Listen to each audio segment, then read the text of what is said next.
नमस्कार। क्या एक वादा, एक छोटा सा वादा, किसी की पूरी जिंदगी को एक राह दिखा सकता है? आज हम हिंदी साहित्य की एक ऐसी ही अमर कहानी, चंद्रधर शर्मा गुलेरी की उसने कहा था कि पन्ने पलटने वाले हैं, और इसके पीछे छिपे प्रेम, त्याग और उस एक वचन के गहरे मतलब को समझने की कोशिश करेंगे।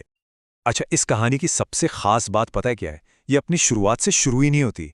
ये तो हमें सीधे पहले विश्व युद्ध के उन ठंडी और कीचड़ से भरी खंदकों में ले जाके खड़ा कर देती है, जहां से असल में इसकी बुनियाद पड़ी।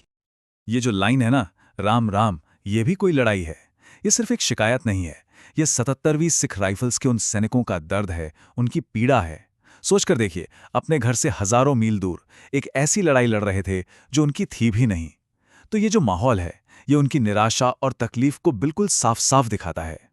और इसी निराशा से भरे माहौल में एंट्री होती है हमारे नायक जमादार लहना सिंह की। लहना सिंह की खास बात यह है कि मौत के साये में जीकर भी वो अपने साथियों का हौसला बनाए रखने की कोई ना कोई वजह कहीं ना कहीं से ढूंढ ही लेता है।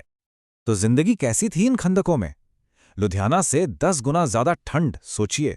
ऊपर से लगातार बारिश और बर्फ, हर तरफ घुटनों तक कीचड़ और कान फाड़ देने वाले धमाके। दुश्मन की गोलियों का खतरा तो मानो हर पल सिर पर मंडरा रहा हो। ऐसे में किसी भी सैनिक का हौसला टूट सकता है। मगर इस बर्बादी और कीचड़ के बीच लहना सिंह का मन एक सफर पर निकल जाता है, एक ऐसी याद में जो इस खंदक की दुनिया से बिल्कुल बिल्कुल अलग है। याद आती है अमृतसर की एक चहल पहल वाली गली की। तो चलिए, अब चलते हैं कहानी के असली दिल की तरफ। और आपको बताऊं, इस कहानी का दिल इन खंदकों में नहीं, बल्कि कई साल पहले अमृतसर की गलियों में धड़कता है, जहां एक बड़ी ही मासूम सी मुलाकात हुई थी।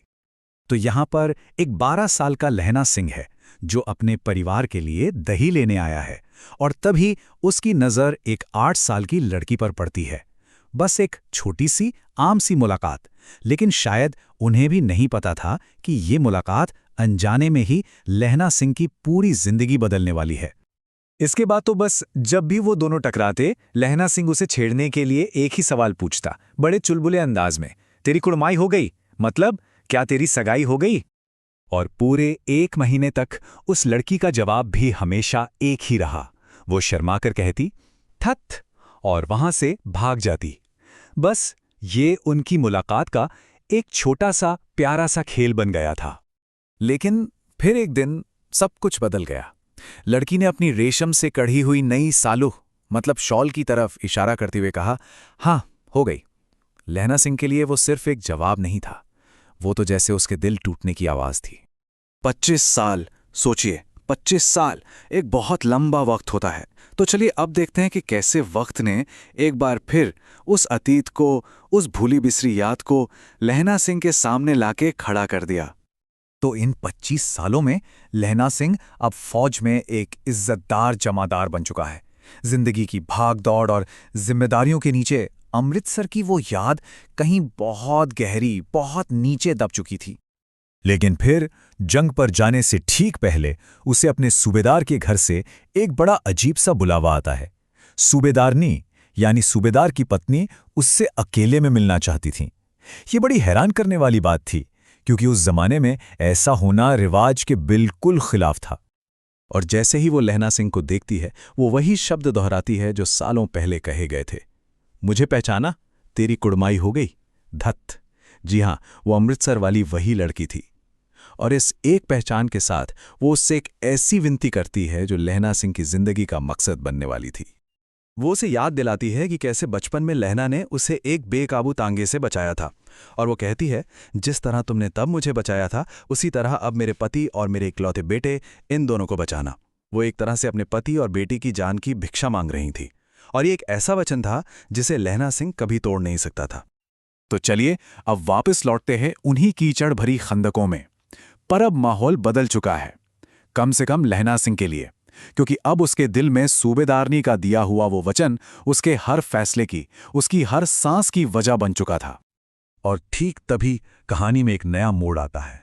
आधी रात के वक्त एक सीनियर अफसर उनके ब्रिटिश लेफ्टिनेंट साहब की वर्दी में उनकी खंदक में आता है और हमले का हुक्म देता है। पर उसके तौर तरीकों में कुछ तो अजीब था, कुछ तो गड़बड़ लग रही थी। अब यहां लहना सिंह का फौजी तजुर्बा काम आता है। वो फौरन चौकन्ना हो जाता है। उसे इस अफसर की बातों में और उसकी हरकतों में किसी धोखे की बू आने लगती है।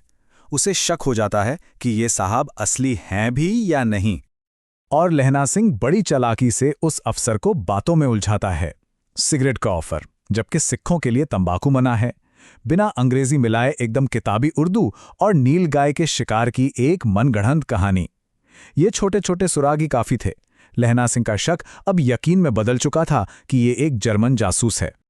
और जैसे ही यकीन हो जाता है कि ये एक चाल है, लहना सिंह उस जासूस पर झपट पड़ता है। वो जर्मन की खंदक को उड़ाने की साजिश तो नाकाम कर देता है, लेकिन ठीक उसी पल जर्मन फौज उनकी पूरी टुकड़ी पर धावा बोल देती है। संख्या में वो लोग बहुत कम थे, लेकिन लहना सिंह का जोश आसमान पर था।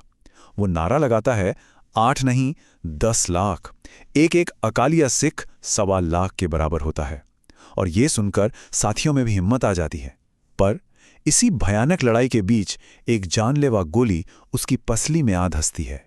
धीरे धीरे लड़ाई तो थम जाती है और मदद भी पहुंचाती है, लेकिन लहना सिंह की अपनी जंग अभी बाकी थी। उसका पूरा ध्यान एक एक सांस सिर्फ और सिर्फ अपना वचन पूरा करने पर लगी हुई थी।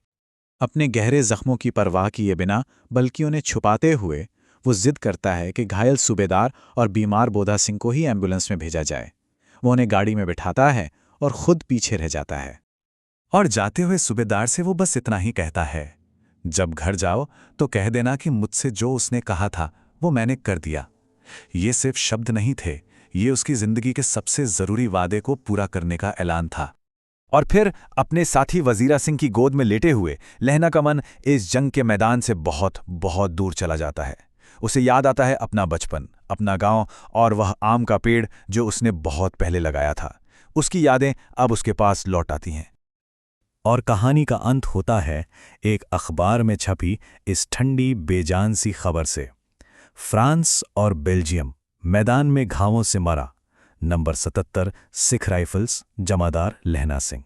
बस एक ऐसी मौत जो उसके घर और उसके बाघों से हजारों हजारों मील दूर हुई थी। तो लहना सिंह की ये कहानी हमें एक शाश्वत सवाल के साथ छोड़ जाती है कि एक वादा निभाने की असली कीमत क्या होती है।